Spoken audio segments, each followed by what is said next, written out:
You believe war is nothing but destruction, right? That there are no winners, only victims, and that the only outcome is gray upon gray.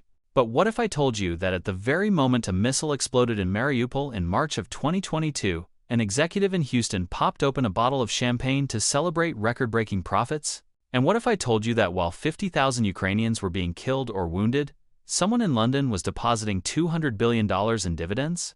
War isn't just blood. It's also the biggest money-making machine you never wanted to know about. And the worst part? You're part of it, whether you like it or not.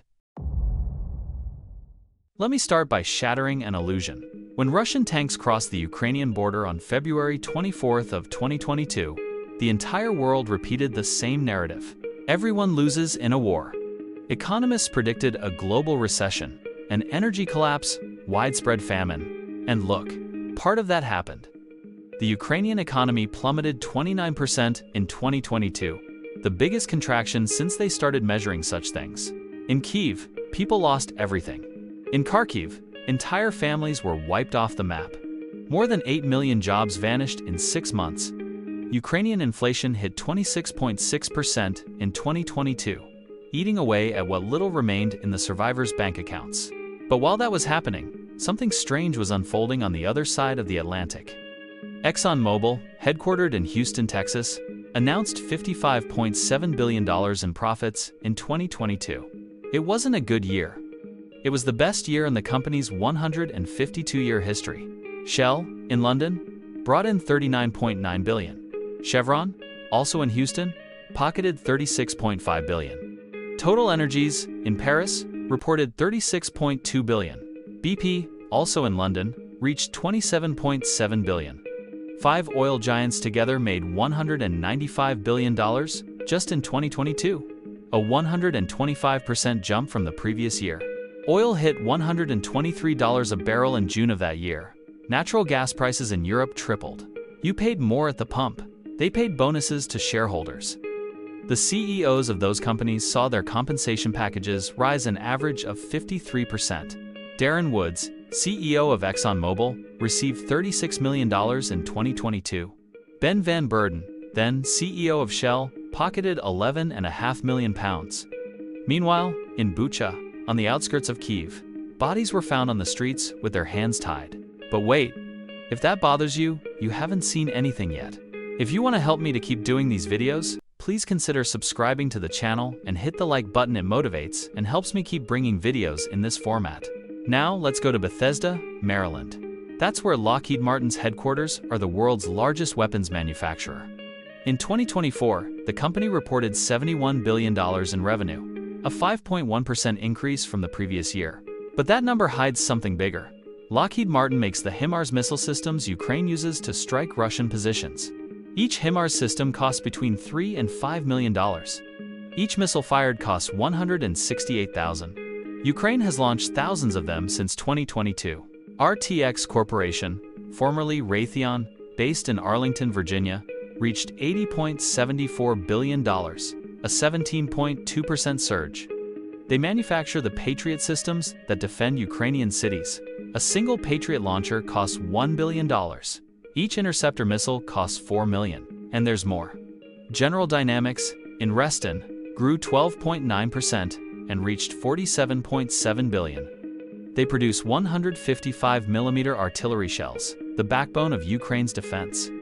Northrop Grumman, in Falls Church, hit $41 billion manufacturing drones and military communication systems. What do these cities have in common? They're all in the Washington, D.C. metro area. They all make weapons. And they're all profiting from every missile launched in Donetsk, every Patriot system deployed in Dnipro, every drone flying over Zaporizhia. Here's the number you need to understand. Ukraine increased its arms imports by 9,627% between 2020 and 2024, almost 10,000%. In 2020, Ukraine imported $147 million in weaponry. By 2024, that figure had soared to $14.6 billion. And who's selling those weapons? The same companies I just mentioned.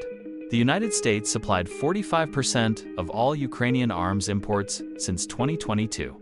Germany provided 14%, the United Kingdom 9%, France 7%. That means contracts, revenue, and jobs in Arlington and Bethesda, while in Bakhmut and Avdiivka, bodies piled up in trenches. Every destroyed tank in Zaporizhia represents a new order in Ohio, where General Dynamics runs its Abrams tank production line. Lockheed Martin's order backlog hit $160 billion in 2024, the largest in history. That means guaranteed work for the next 5 years, regardless of what happens in Ukraine. And you still think war is only about loss? Wait until you see the real price. Let's talk about numbers that hurt. The UN Human Rights Office, based in Geneva, documented 50,597 verified civilian casualties by August of 2025. That's 14,116 dead and 36,481 injured. But the UN admits the real numbers are much higher. Mariupol alone may have had 25,000 civilian deaths during the siege of 2022, but the official count is impossible because the city is under Russian occupation. July of 2025 was the bloodiest month in 3 years, with 1,674 victims in 31 days. That's 54 civilians killed or wounded per day. In a typical July before the war, Ukraine recorded about 100 violent deaths across the whole country. Now, just from the war, it's 54 a day. Children? Nearly 3,000 have been killed or injured. In April of 2025, in Kharkiv and Donetsk, 97 children became statistics in a single month.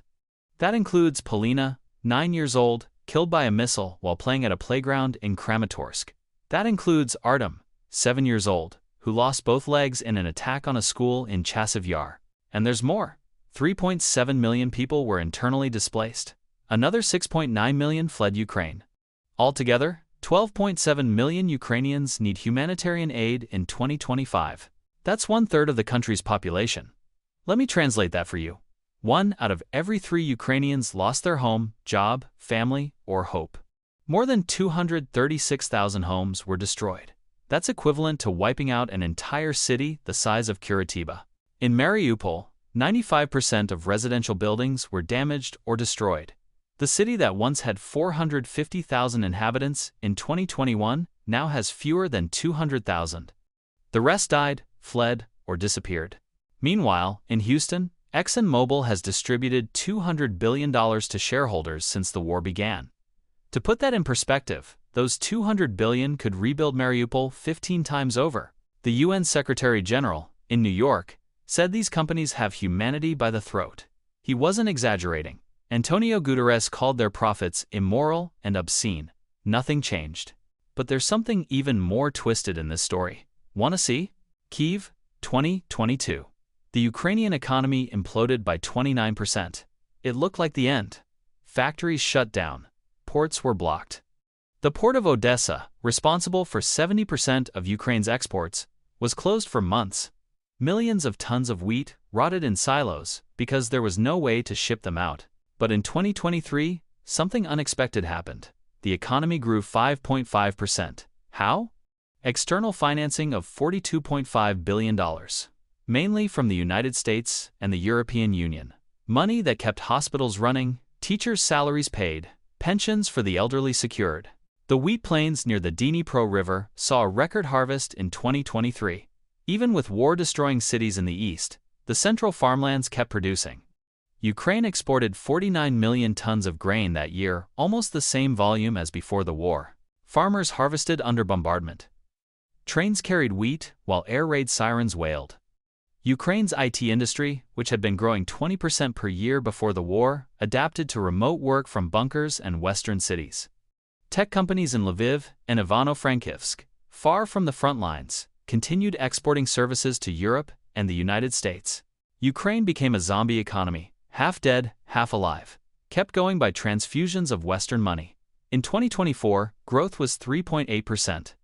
In 2025, forecasts point to 2.5%. Positive numbers that mask a brutal reality. But the math doesn't add up. The World Bank, in Washington, calculated that Ukraine suffered $176 billion in direct damage by December of 2024. That includes 236,000 houses destroyed, 656 hospitals damaged, 1,482 schools rendered useless, 300 bridges collapsed, 12,000 kilometers of ruined roads. And it'll take $524 billion to rebuild it all. That's 2.8 times the country's GDP. To put that in perspective, it's like earning $50,000 a year and owing $140,000. Impossible without massive external aid. Where's that money? In reconstruction promises. The Ukraine Recovery Conference, held in London in June of 2024, brought together 500 companies from 60 countries. Construction firms, infrastructure giants, consultancies, all eyeing future contracts. BlackRock, the world's largest asset manager, created a dedicated fund for Ukrainian reconstruction. JP Morgan announced $10 billion in investments. McKinsey offered free consulting to the Ukrainian government, knowing the contracts will come later. The war will end one day, and when it does, someone will profit from rebuilding Mariupol, Bakhmut, Severodonetsk. Today's destruction is tomorrow's contract. Companies are already mapping which cities offer the highest reconstruction potential, which projects promise the best returns. And if you think that's the height of hypocrisy, there's still more. Mariupol had a theater. Built in 1960, it was a symbol of the city, with its imposing Soviet architecture and its 1,200 seats. On March 16 of 2022, a Russian airstrike destroyed the building. Inside, hundreds of civilians were using the basement as a shelter. Estimates range from 300 to 600 people. The word children was written in Russian on the ground outside, in huge letters visible from the sky. It didn't matter. The bombing happened anyway. UNESCO, based in Paris, verified 509 damaged cultural sites by September of 2025, 243 religious buildings, 138 museums, 96 historical monuments, 32 libraries. The Ukrainian Ministry of Culture cites 1,482 sites, including 17th-century wooden churches, 19th-century synagogues, Soviet-era museums, municipal libraries. The Kherson Museum of Fine Arts lost 10,000 works. The Kuinji Museum in Mariupol, dedicated to painter Arkhip Kuinji, had its entire collection looted. In Mariupol, even bones from the ancient Greek cemetery were taken to Moscow, allegedly for preservation. And in the health sector, the World Health Organization, also based in Geneva, documented over 2,500 attacks on healthcare facilities since 2022. It's the highest number ever recorded by WHO in any conflict, surpassing even Syria and Yemen. Hospitals in Kharkiv, Dnipro, Odessa were bombed. Ambulances became targets. Doctors were killed while treating patients. On July 8 of 2024, the Ahmadyt Children's Hospital in Kyiv was hit by a missile. It was Ukraine's largest pediatric hospital, treating children with cancer from across the country. The attack killed 2 people and injured 50. Children undergoing chemotherapy had to be evacuated. Some never returned to treatment. A 4-year-old girl with leukemia died 3 weeks later because she couldn't resume chemotherapy in time. Meanwhile, in Paris and Houston, executives discussed profit margins and dividends. The distance between Kyiv and Houston is 9,500 kilometers. The moral distance feels infinitely greater